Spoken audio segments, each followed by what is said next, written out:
നമ്മുടെ ഇന്ത്യ പാക് യുദ്ധം അത്ര രൂക്ഷകരമായ രീതിയിലേക്ക് മുമ്പോട്ട് പോവുകയാണ്.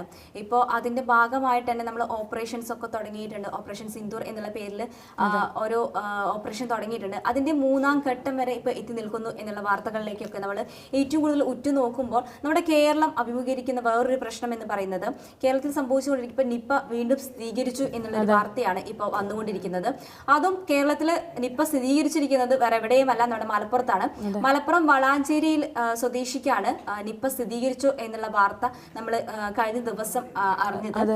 അപ്പോൾ വെന്റിലേറ്ററിലാണ് ഇപ്പോൾ നിലവിൽ അവര് ഉള്ളത് എന്നുള്ളൊരു കാര്യം കൂടിയുണ്ട്. പനിയെ തുടർന്ന് വളാഞ്ചേരിയിൽ അടുത്തുള്ള ക്ലിനിക്കിലായിരുന്നു സമീപിച്ചിരുന്നത്. അതിനുശേഷം പനി മാറാത്തതിനെ തുടർന്ന് കോഴിക്കോടിലേക്ക് പോവുകയും കോഴിക്കോട് മെഡിക്കൽ കോളേജിൽ നിന്ന് ആണ് പിന്നീട് ശ്രവം പരിശോധനയ്ക്ക് കൊടുക്കുകയൊക്കെ ചെയ്തത്. ഇപ്പോൾ നിലവിൽ അവരുള്ളത് എനിക്ക് തോന്നുന്നു പെരിന്തൽമണ്ണ ആശുപത്രിയിലാണ് നിലവിൽ വെന്റിലേറ്ററിൽ ഉള്ളത്. കുടുംബത്തിലാണെങ്കിലും 2 മക്കളാണുള്ളത്. 2 മക്കളുടെയും ശ്രവം പരിശോധിച്ചിട്ടുണ്ട്.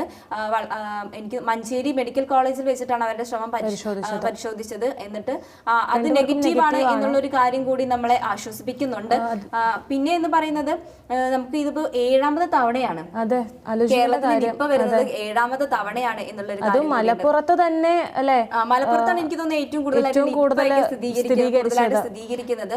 അത് നമ്മളിപ്പോ പലപ്പോഴായിട്ടും പറയുന്നുണ്ട് നിപ്പ ശരിക്കും വരുന്നത് വവ്വാലിലൂടെയാണ് ശരിക്കും നിപ്പ പകരുന്നത് എന്നുള്ള കാര്യമുണ്ട്. ഈ ഒരു കാര്യത്തിലാണെങ്കിലും ആ ഒരു സ്ത്രീയുടെ അടുത്തുള്ള വീട്ടിലെ പൂച്ച ചത്തു എന്നുള്ള ഒരു കാര്യം കൂടി അവർ പറയുന്നുണ്ട്. അപ്പൊ അതും ഈ ഒരു ഇതുമായിട്ട് ബന്ധപ്പെട്ടിട്ടാണോ അത്? എന്നാൽ ഈ ഒരു സ്ത്രീ എന്ന് പറയുമ്പോൾ അതെ, എവിടെയും കല്യാണത്തിനാണെങ്കിലും അല്ലെങ്കിൽ അതുപോലെയുള്ള ഒരു ആൾക്കൂട്ടമുള്ള സ്ഥലങ്ങളിലൊന്നും പോവാത്ത ഒരു തരത്തിലുള്ള ഒരു ആളായിരുന്നു. അതുകൊണ്ട് തന്നെ ഇത് പുറത്തിറങ്ങിയില്ല. അവർക്ക് ഇതിനു മുമ്പ്, അതായത് ഈ ഒരു നിപ്പ സ്ഥിരീകരിക്കുന്നതിന് മുമ്പ് പലതരത്തിലുള്ള അസുഖങ്ങൾ ബാധിച്ച് കിടക്കുന്നത് കൊണ്ട് തന്നെയാണ് അവർ യാതൊരു തരത്തിലുള്ള കൂട്ടമായിട്ടുള്ള പരിപാടികളിലേക്ക് അവരാകെ കൂടി പോകുന്നത് ഹോസ്പിറ്റലുകളിലും അതായത് ആശുപത്രികളിലും മരുന്നിനും ചികിത്സയ്ക്കും വേണ്ടി മാത്രമാണ്. അപ്പോൾ അത്തരത്തിലേക്കും ഒരു അന്വേഷണം പോകുന്നുണ്ട് എല്ലാ രീതിയിലും ആരോഗ്യ കേന്ദ്രത്തിന്റെ ഭാഗത്ത് നിന്ന്. കാരണം ഇനി ആശുപത്രികളിൽ നിന്നാണോ ഇങ്ങനെ ഒരു സാഹചര്യം ഉണ്ടായത് എന്ന് തെളിയിക്കാൻ വേണ്ടി ഏതൊരു തരത്തിലും ഒരു വവ്വാലുകളോ കൂടുകൂട്ടുന്നതോ കാര്യങ്ങളോ ഒന്നും പുള്ളിക്കാരിയുടെ വീട്ടിന്റെ പരിസരത്ത് നിന്നും കാണാൻ കഴിഞ്ഞിട്ടില്ല. എന്നാൽ എങ്ങനെയാണ് ഈ രോഗം വന്നത് അല്ലെങ്കിൽ എങ്ങനെയായിരുന്നു ഇത് പിടിപെട്ടത് എന്നുള്ള കാര്യത്തിൽ ഇപ്പോഴും ഒരു കൃത്യമായ ഒരു ധാരണയില്ല. അങ്ങനെ തന്നെ വേണം പറയാൻ. ഏപ്രിൽ 25 കൂടിയാണ് ഇപ്പൊ ഇങ്ങനെ ഒരു പനി എന്നുള്ള രീതിയിൽ വരുന്നത്. അതിനുശേഷമാണ് വളാഞ്ചേരി ക്ലിനിക്കിൽ പോയിട്ട് ചികിത്സ തേടുന്നത്. അത് ചികിത്സ ഫലിക്കാത്തതിനെ തുടർന്ന് പിന്നീട് ഡോക്ടർ നിർദ്ദേശിച്ച പ്രകാരമാണ് മെയ് 1 പെരിന്തൽമണ്ണ ആശുപത്രിയിലേക്ക് മാറിയത്. പിന്നീടാണ് തുടർന്നാണ് അവർ കോഴിക്കോട് മെഡിക്കൽ കോളേജിലേക്ക് ആ ശ്രവം പരിശോധനയ്ക്ക് അയക്കുകയും ആ ശ്രവം പിന്നീട് പൂനെയിലോട്ട് കൊടുക്കുകയും പൂനെയിൽ നിന്നും അത് പരിശോധിച്ച് അത് പോസിറ്റീവ് ആണെന്ന് തെളിയുകയും ചെയ്തു. അത് നമ്മുടെ ആരോഗ്യമന്ത്രി തന്നെയാണ് ഈ ഒരു വിവരം പുറത്തേക്ക് പറഞ്ഞിരിക്കുന്നത്. നിലവിൽ ഈ 42 വയസ്സുകാരി വെന്റിലേറ്ററിലാണ്. എന്നാൽ ആരോഗ്യനിലയിൽ മരുന്നുകൾ പ്രതികരിക്കുന്നുണ്ട് എന്നുള്ള രീതിക്കാണ് ആരോഗ്യമന്ത്രിയുടെ ഒരു പ്രസ്താവന.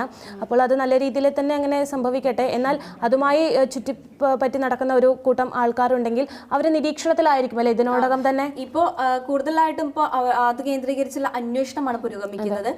അവരുടെ വീടുകളിലാണെങ്കിലും നിലവിൽ നെഗറ്റീവ് ആണ് കാണിച്ചിരിക്കുന്നത്. നിപ്പ നെഗറ്റീവ് ആണ് കുട്ടികൾക്കാണെങ്കിലും തന്നെ സ്ഥിരീകരിച്ചിരിക്കുന്നത്. പിന്നെ ഇനി അവരുമായിട്ട് സമ്പർക്കത്തിൽ ആരൊക്കെയാണ് ഉള്ളത് എന്നുള്ള കാര്യങ്ങളൊക്കെ ഇനി നമ്മൾ നിരീക്ഷിച്ച് അതിനുള്ളൊരു ഉത്തരം കണ്ടെത്തേണ്ടിയിരിക്കുന്നു.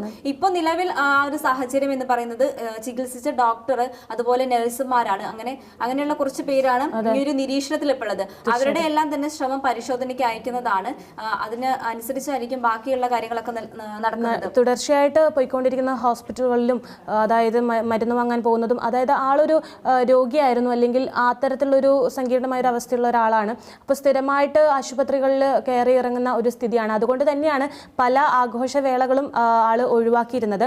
അതുകൊണ്ട് തന്നെ പൊതു സ്ഥലങ്ങളിൽ നിന്ന് ലഭിച്ചതാകാം എന്നൊരു നിഗമനം ഇല്ലാതിരിക്കുന്ന ഒരു സാഹചര്യമാണ് ഇപ്പോൾ. അപ്പോൾ അത് എത്തരത്തിലായിരിക്കും അവർക്ക് ബാധിച്ചത് എന്നുള്ള കാര്യം ഇതുവരെ സ്ഥിരീകരിക്കപ്പെട്ടിട്ടില്ല. വ്യാഴാഴ്ച ഉച്ചയോടുകൂടിയാണ് നിപ്പ സ്ഥിരീകരിച്ചത്. ഫലം വന്നതും ആ സമയത്താണ്, വ്യാഴാഴ്ച ഉച്ചയോടുകൂടിയാണ്.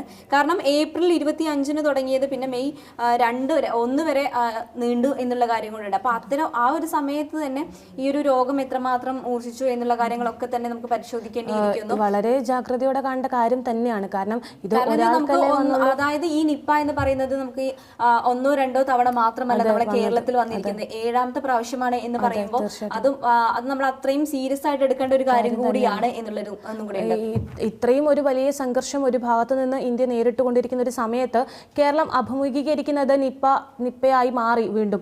പക്ഷേ അതിനൊരു ജാഗ്രത തന്നെ വേണം. കേരളത്തിലെ എല്ലാ ജനങ്ങളും അതിന് ഒരു ജാഗ്രതയോടെ കൂടി ഒരു കാര്യമായിട്ട് കരുതണം. കാരണം ഒരു ഭാഗത്ത് ഇത്രയും ഒരു യുദ്ധം നടക്കുന്ന സമയത്ത് നമ്മളൊരു ലാഘവത്തോടെ അത് എടുക്കരുത് അല്ലേ. 2018 നിപ്പ ആദ്യമായിട്ട് സ്ഥിരീകരിച്ചത്. പിന്നീട് അങ്ങോട്ട് ഇതുവരെ 7 പ്രാവശ്യം 7 തവണയാണ്.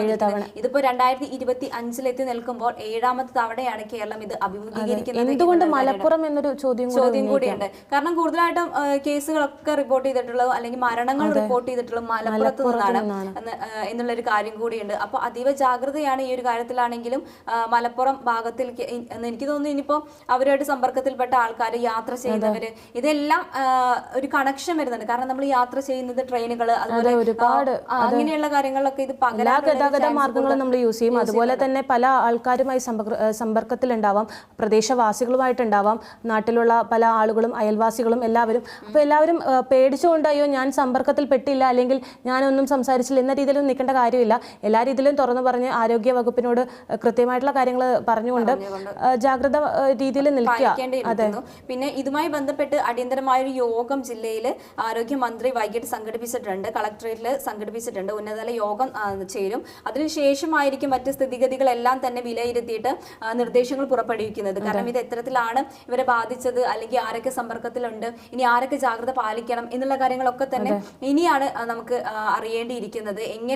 എങ്ങനെയാണ് ഇത് അവരിലേക്ക് എത്തിയത് എന്നുള്ള കാര്യങ്ങളൊക്കെ ഉണ്ട്. നമ്മളെപ്പോഴും പറയുന്ന പോലെ തന്നെ മറ്റു ജീവികളിൽ നിന്നാണോ അതോ വേറെ എന്തെങ്കിലും, നമ്മൾ പറയും വവ്വാലുകൾ കാരണമാണ് ഈ ഒരു രോഗം പിടിപെടുന്നത്, അല്ലെങ്കിൽ ഫ്രൂട്ട്സുകൾ, അങ്ങനെയുള്ള കാര്യങ്ങളൊക്കെ നമ്മൾ ആ സമയത്ത് നിപ്പ സ്ഥിരീകരിച്ച സമയത്താണെങ്കിലും നമ്മൾ എല്ലാവരും ബഹിഷ്കരിച്ചൊരു സമയം ഉണ്ടായിരുന്നു. കാരണം അതൊന്നും ഉപയോഗിക്കാൻ പാടില്ല, ഇത് ഇത്തരത്തിലാണ് ബാധിക്കുന്നത് എന്ന് ഇതുവരെ നമ്മൾ നിഗമനത്തിലേക്ക് എത്തിയിട്ടില്ല എന്നുള്ള കാര്യം കൂടിയുണ്ട്. എന്നാലും അതിനെ പ്രതിരോധിക്കാനുള്ള വാക്സിനുകളൊക്കെ തന്നെയാണെങ്കിലും സജ്ജമാണ്. ഏത് തന്നെയായാലും 42 വയസ്സുകാരി ഇപ്പോൾ വെന്റിലേറ്ററിൽ മരുന്നുകളോട് പ്രതികരിക്കുന്നു എന്ന് തന്നെയാണ് ആരോഗ്യ വകുപ്പിൽ നിന്ന് ലഭിക്കുന്ന വിവരം. പിന്നെ ആ ഒരു രോഗം ബാധിച്ച, അതായത് വളാഞ്ചേരിയിലാണ് അവരുടെ വീടെന്ന് പറയുന്നത്.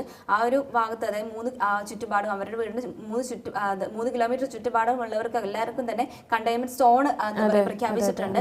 അവരെല്ലാവരും ജാഗ്രത പാലിക്കണം എന്നുള്ള കാര്യം കൂടിയുണ്ട്.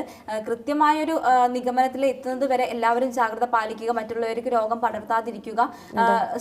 എന്തെങ്കിലും അസ്വസ്ഥതകൾ, അതായത് പനി പോലുള്ള എന്തെങ്കിലും, തലവേദന, പനി എന്നുള്ള തരത്തിലുള്ള എന്തെങ്കിലും പ്രശ്നങ്ങൾ ഉണ്ട് എന്നുണ്ടെങ്കിൽ അടുത്തുള്ള ക്ലിനിക്കുമായിട്ട് ബന്ധപ്പെടുക, അല്ലെങ്കിൽ ആരോഗ്യ വകുപ്പുമായിട്ട് എന്തെങ്കിലും ഒരു പറഞ്ഞിട്ട് ഇത്തരത്തിൽ പനിയുണ്ട് അല്ലെങ്കിൽ തലവേദന ഉണ്ട് എന്നുള്ള കാര്യം സ്ഥിരീകരിച്ച് അങ്ങനെ പോകേണ്ട ഒരു സാഹചര്യമാണ്. കാരണം നിപ്പ എന്ന് പറയുന്നത് നമ്മൾ അത്ര നിസ്സാരമായി കാണാൻ പറ്റില്ല. കാരണം ഒരാളുടെ ജീവൻ എടുക്കാൻ പ്രാപ്തിയുള്ള ഒരു വൈറസ് കൂടിയാണ് അത് എന്നുള്ളത് നമുക്കറിയാവുന്നതാണ്. കാരണം നമുക്ക് 7ാമത്തെ പ്രാവശ്യമാണ് നമ്മൾ ഇത് അനുഭവിക്കുന്നത് എന്നുള്ള കാര്യം കൂടി. ഒരാൾക്ക് മാത്രമല്ലേ വന്നുള്ളൂ, ഒരാൾ മാത്രമല്ലേ സീരിയസ് ആയിട്ടുള്ളൂ എന്നൊരു ചിന്തയൊന്നും വേണ്ട.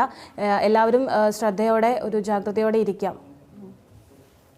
കട്ടേട്ടാ 3ാം തവണയാണ് ഇത് മലപ്പുറത്ത്. കട്ട് ചെയ്തത് പറഞ്ഞു സാർ. ആ